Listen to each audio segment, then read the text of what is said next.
Hey everyone, welcome back to Toasty TCG. It's been a while. Um, I haven't been playing for a couple months. I'm not going to get into the reasons why, but this format, I've been playing a lot of Phantom Knights since I've gone back into the game, and it's been doing really well for me. I have a couple locals where I've been undefeated, and I finished a 12 streak of wins and it got ended last night against actually live twins. But prior to that, I've beaten multiple Drytron, multiple Tri-Brigades, a Prank Kid deck, and just like a few other decks. But I've noticed those are like the relevant ones from playing this format. Um, so I figured those were the ones worth mentioning. Just like a few rogue decks here and there. But yeah, like I said, I've had an undefeated streak of 12 matches with this deck before losing. So that's really cool. I'm really happy with this deck so far. So to get into the profile, we've got some one-ofs from my Phantom Knight engine. One Staingreaves, one Gloves, one Shade Brigadine. These are all like need extenders. They're a bit situational though. Staingreaves, it's kind of like a Silent Boots. If you special summon a Phantom Knight from anywhere, you get to summon him out of your hand. And if he's in your grave, you can banish him to summon a Phantom Knight out of your hand. So both of those effects are pretty neat. They're just a little situational though. So that's why I'm just playing them at one. Most of the time you just kind of like dump them out of your deck with something like Torn Scales to get something else out of your hand for an extender. But other times, like with Torn Scales, you're typically going to send Ancient Cloak to get to Silent Boots. It's just something that you have to like know when to use it effectively. It's a pretty neat card. Gloves, this is pretty much every Phantom Knight monster. You banish it out of your grave to dump a Phantom Knight card from your deck. So it pretty much gets you whatever you need. If you need Ancient Cloak, if you need Boots, if you need Torn Scales. But something worth mentioning is if you banish this and send Torn Scales, it doesn't work like say Electromite, where Electromite would like see the destruction and like draw you the card that you want. Um, the way that's ruled is if you banish this and send Torn Scales won't see that Gloves was banished, so it won't activate. So that's just something to keep in mind, but it's still really cool that gets you to whatever Phantom Knight you need. It is still kind of like Staingreaves, it's a little situational, so you really only need the one copy for that one situation that you might see every game. And then one Shade Brigadine. This is a card that you don't really need to use it too often. I've seen builds that play without it. The reason behind it, though, it's really interesting. It's like if your opponent Nebrus you, you turn your Nebru token into a Link Spider. This is kind of like the same idea. This deck plays Link Spider, so you play this to turn it into a Link Spider, so you have an effect monster. And then it's also just like a fourth Phantom Knight trap, so it lets your Rusty get one activation extra. Same with Phantom, or with Silent Boots, lets you get that one extra Silent Boot search. And at the end of the day, it is also an extender. So it's not the worst card, but it's not the best. We only played at one. Next up is Triple Fog Blade. I don't play any of the other swords. I just feel like this is all you need. The justification behind the other swords is being able to get that banish effect, but most games you're not even going to use all three Fog Blades banish effects, let alone even like their negate effect. Most games you only use like maybe two Fog Blades. You might use the reanimate effect like once or twice, but the third reanimate doesn't really come up too often, so if you're reanimating three times with Fog Blades in a game, you might just be doing something wrong, unfortunately. So you definitely don't need that fourth sword. You just need the three. Fog Blade, good card. Triple Torn Scales. Great card. It's an extender. It's also a starter. You know, you normal summon it. You can pitch, like I already mentioned, you can discard a card and then send your Ancient Cloak. Your Ancient Cloak gets you your Boot. Your Boot special summons itself. And then you just get to go into plays. Also, like, you can discard it. Like, you can discard something that you want to put in the grave, so that's really cool. Torn Scales, just a great card. Later on, after you link away your Torn Scales, you can banish that Boots that we mentioned before and get back your Torn Scales. Great card, like I mentioned, it's a starter and an extender. It's crazy. Triple Silent Boots, triple Ancient Cloak. See if that, yeah, fits in the camera. Cool. Triple Ancient Cloak, triple Boots. Some people play 2 Cloak, which I can understand. I just like it at 3. I want to see my Phantom Knights as much as possible. Well, particularly the good ones. And also Cloak doubles as a Rhoda, so you can just banish it, search whatever Phantom Knight that you need. Silent Boots, of course, also an extender, and it gets you your Fog Blades. Both really good cards. So that's my Phantom Knight engine. Next up is my tech cards and hand traps. To start off is triple Forbidden Droplets. This card has been in a lot of my deck profiles since it came out, if not every single one of them. I absolutely love this card. It's crazy good, especially in this deck because it lets you fix your hand by putting things in the grave that you want in your grave. So, like, say for example your opponent has an Appaloosa, you go Droplet, discard Ancient Cloak, and now your Ancient Cloak is live in the grave to search you something. If someone tries to, like, Veiler or Imperm something, you can go Forbidden Droplet, send whatever that is, and then you get to negate something, and you also get that effect that they were trying to negate. So that's also really cool, and I actually just finished this ulti playset this Friday. I just wanted to mention that. One of my friends helped me out with this huge trade. I'm pretty sure, like, I already had the 1 copy, and then the other 2 we traded for. At, like, the end of the trade, it was, like, over $600 of cards being traded. So that was neat, and I'm really happy that I have this really beautiful ulti. Let's hold it up a little bit so you guys can take a look at it, and I can flex just a little more. Let me flex a little more. Yeah, those are beautiful. I love them. I think it's, like, my favorite card in the game right now. 2 triple tactic talents. I didn't get Cross out yet. I've only been playing the game again for about, like, a week and a half now, so I haven't been, like, too crazy about finding any cards or anything. I'm just using, like, what I have from playing a while back. So I'm playing 2 talent. I do own a 3rd copy. I just don't feel like I want to play 3 because sometimes the card can be a bit cloggy. And I've been very indifferent on this card. I'm pretty sure the only time that you might have seen this in one of my deck profiles in the past was with Dragon Link. This card is good at 2, because like I mentioned, I feel like 3 is too cloggy. And this format, I've noticed there's a lot of monster effects that just happen on the field. Whereas in previous formats, like if there was a monster effect happening on the field, it was typically going to negate. So there was no point in playing talent in those previous formats. But right now there's things like, I believe it's called Shureg, the one that, like, the Tri-Brigade monster that just banishes a card off the field. Appaloosa seems to be in a lot of decks. But previously this would just get negated by, like, Savage or number 38, things like that. There is almost no point in playing this. Herald would negate it. There's just a lot of cards that were previously played that aren't seeing as much play. I know Herald's still being played, but other cards that would stop this aren't being played as much anymore. So now I feel like this card is really shining. It comes up very frequently now, whereas in previous formats I felt like it was not that good. But really like this card for this format. 3 Fantasma. I'm pretty sure, like, every deck that I've played against recently, Link summons, and Fantasma is a great card. For one thing, it's the extender that you might want to link away. It draws you cards, of course. It has that protection effect. It's all-around great card. I feel like it's back in the game. Definitely worth playing, in my opinion. Triple Lash. Very simple, standard. Card goes in pretty much everything.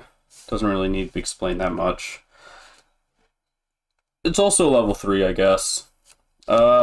3 Tour Guide of the Underworld. Tour Guide gets you your Burning Abyss engine. Some people I've been noticing, have said they don't really want to play this card anymore, which I completely understand. If it gets stopped, you're like in a really bad spot.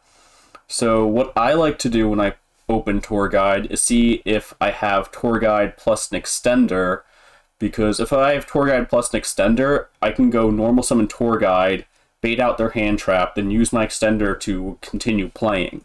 But if I have Tour Guide without that extender, then I'll see what else I have, say like my Phantom Knight engine, to go like normal summon a Phantom Knight, special boots, go into combo.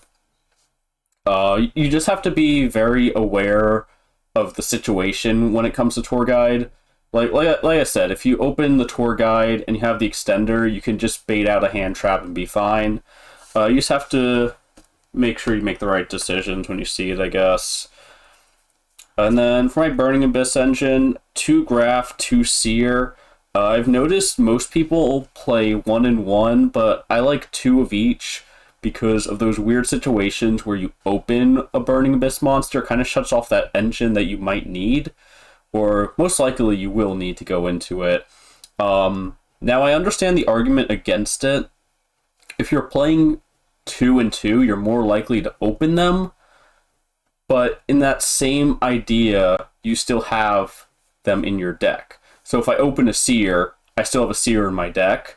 And also, there's situations with Torn Scales where Torn Scales can just discard these out of your hand, and then you get their effects too. So that's really cool. There's situations I've played where like I drew into my Seer, and then I did something with a Phantom Knight effect to get back my Torn Scale. Torn Scale pitched the Seer, and then Seer got my Beanie back, and I'm pretty sure I killed them that turn. I don't know, it's just like a preference thing for me. I completely understand if some people don't want to play 2 and 2 and prefer the 1 and 1, but I've had only good things to say about the 2 and 2. Sometimes I side out the one Seer, but that's not too frequent. And then moving on, we got some more extenders. I noticed I didn't mention that I'm in the extender stuff yet, but I've been in the extender since we got to Tour Guide. Foolish Burial, Rhoda. It's pretty simple stuff. Foolish Burial can dump whatever you need. Rhoda can search whatever you need. 2 E-Telly. I only play 2 Psychics. Some people have said I should play the Ghost Ogres, but I don't feel like Ghost Ogre is good this format. I don't want to side Ghost Ogre. I can't think of anything that Ghost Ogre would be good to side in against. I can't think of anything that would justify Ghost Ogre in the main deck. So I just like 2 E-Telly. I only play 2 targets for it, but that hasn't come back to bite me yet. So I feel like 2 E-Telly is fine. Triple Kagamucha Knight. This is a card I'm indifferent on. I feel like I can get away with playing 2 of it, but it's still a decent extender. If you only open extenders, say like you open like your Psychic Wielders, you can like normal summon one of them, special summon the other, or vice versa, or like you can summon the Kagamucha, special the Wielder, something like that. This is a decent card. Sometimes I side out 1 or 2 copies of it. And also, it chain blocks for Tour Guide. You can go normal summon your Tour Guide, chain link 1 Tour Guide, chain link 2 Kagamucha Knight. So that kind of makes Tour Guide a bit better. This is one of those cards I was talking about, where it's like, if you open Tour Guide plus an extender, then Tour Guide route is probably like your better choice. Because, you know, you're forcing out your opponent to use a hand trap on Tour Guide, and then you're still making your combo anyway. And then the final extenders are Psychic Tracker, Psychic Wielder. I kind of gave that away already. If you control level 3, they slap themselves on the board, and you can get them out of your deck with the E-Telly. Good cards. And then finally, the Red Eyes package, or the Dragoon package, whatever you want to call it. I've won more games than I've lost because of this. Great engine, I like it. Wins games. It pretty much turns the whole game into, can you out-Dragoon, or is this game over? Moving on to my extra deck. Raiders Knight, Ark Rebellion. I have yet to win a game because of these things, but I don't know, I guess you make like a big monster, it's cool. Do a lot of damage, swing over things that you otherwise wouldn't be able to swing over. It's technically an out to Dragoon, so that's kind of cool. But yeah, you can go without these.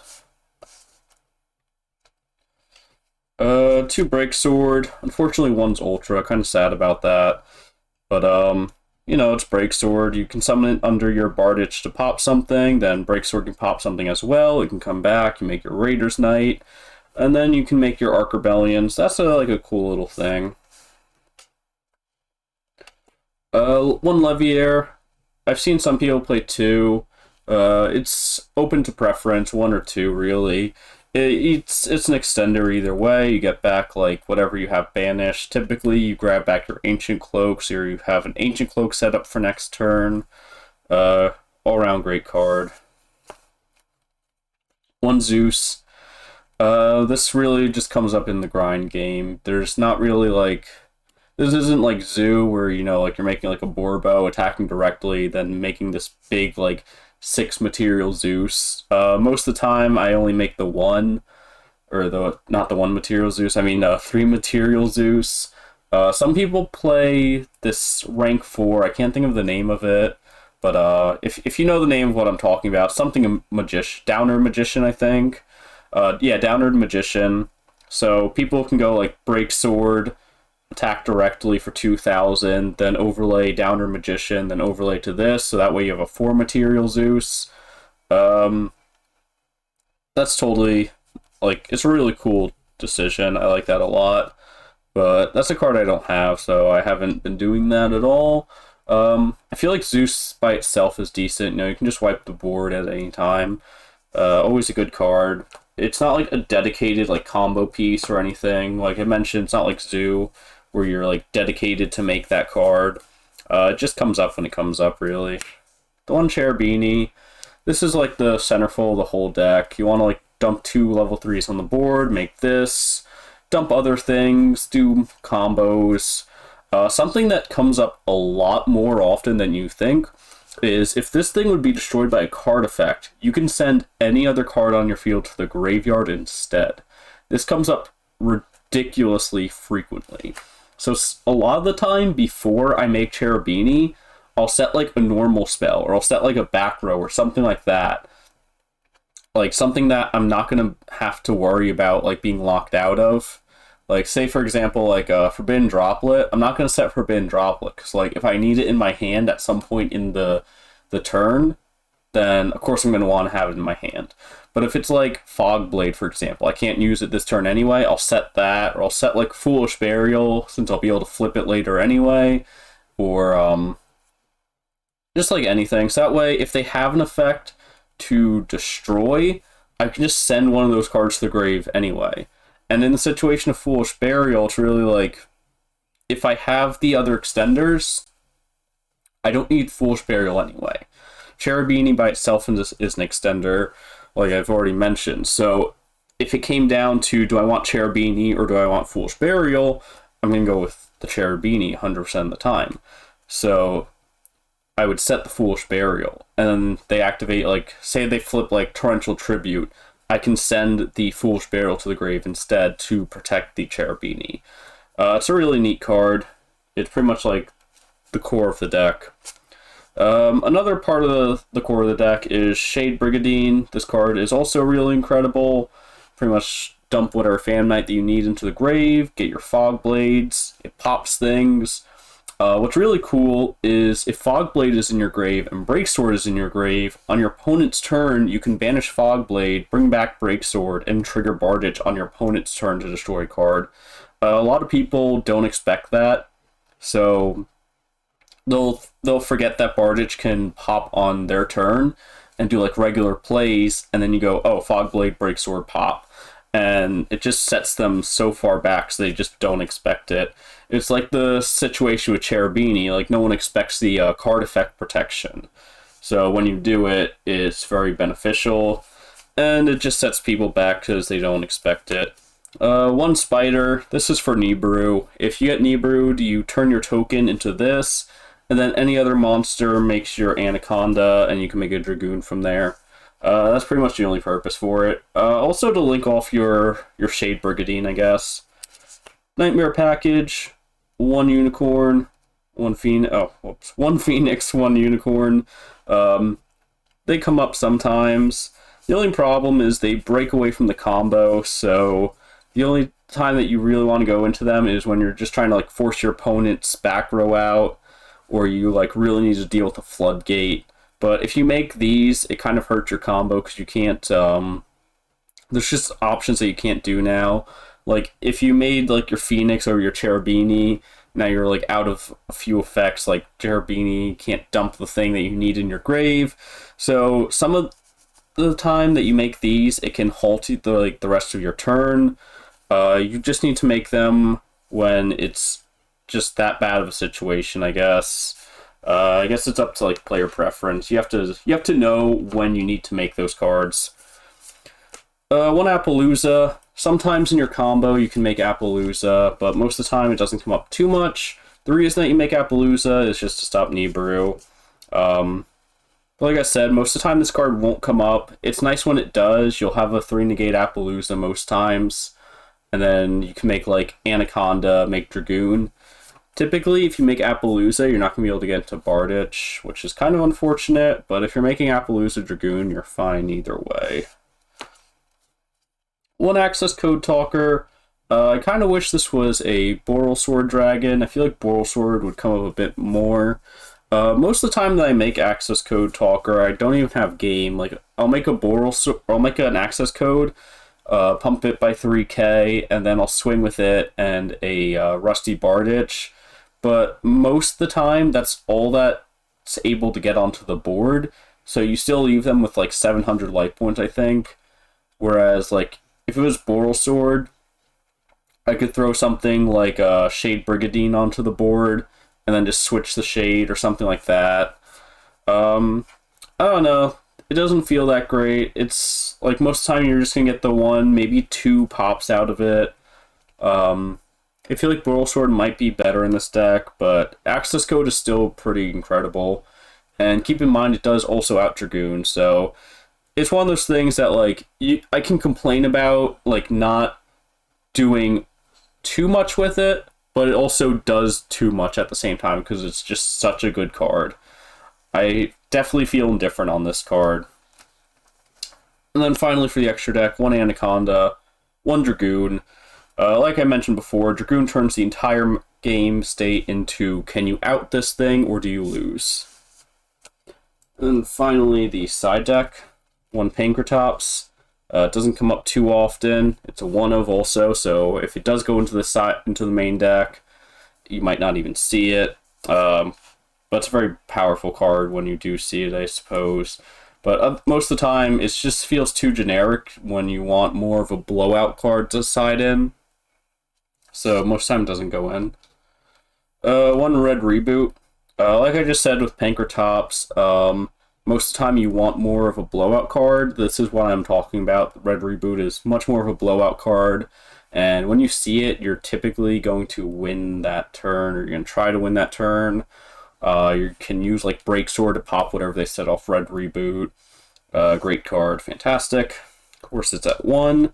And so is Imperial Order, another card that I would side in over Pankratops. But typically you only want to side this card if you're going first. If you're going first is when you side this. So I guess I wouldn't side it in over Pankratops, because I would only be siding this going first. But anyway, enough of me rambling about it. Great card, stop spell cards, awesome. Triple Lancia. Cannot think of a time that Lancia has not been in my side deck in years. It feels like a staple side deck card. You have to play it. Triple nebru. There have been formats where I haven't played nebru, but this isn't one of them. It could be. I could go without nebru over for Drool and Lockbird. I feel like this is like a preference thing, but it stops like rogue decks. I've noticed like Tri-Brigade, it's not really effective against that deck. Drytron, I know they summon more than 5 times, but I don't feel like this stops them. because I feel like their extenders are just too powerful that they just push through the nebru. The nebru just doesn't really do enough against drytron, but it hurts rogue decks just a lot. And then 1 Duster, 2 Lightning Storm, pretty much 3 copies of Duster. Kill back row, just deal with the back row. And then finally, 3 Kaiju. This is just like an out to Dragoon, it's an out to Herald, out to like random stuff, like against Guru control, for example, tribute their Guru. Now you kind of like shut their engine off a bit. Tribute, just like tribute whatever you want to tribute, get it off the board. Great card. But yep, that is the deck profile. Have any questions, feel free to comment down below. And down below there's also, you know, just like things like the Facebook page, the TCG player link thing. Feel free to check that out, that'd be really neat. Yeah, let me know what you thought about this profile. I'm having a great time with it, I really like it. I think I've been like, I was like 12-0 before my streak got broken last night. So I'm having a great time with this deck, and I'm glad to be back. See you guys next time.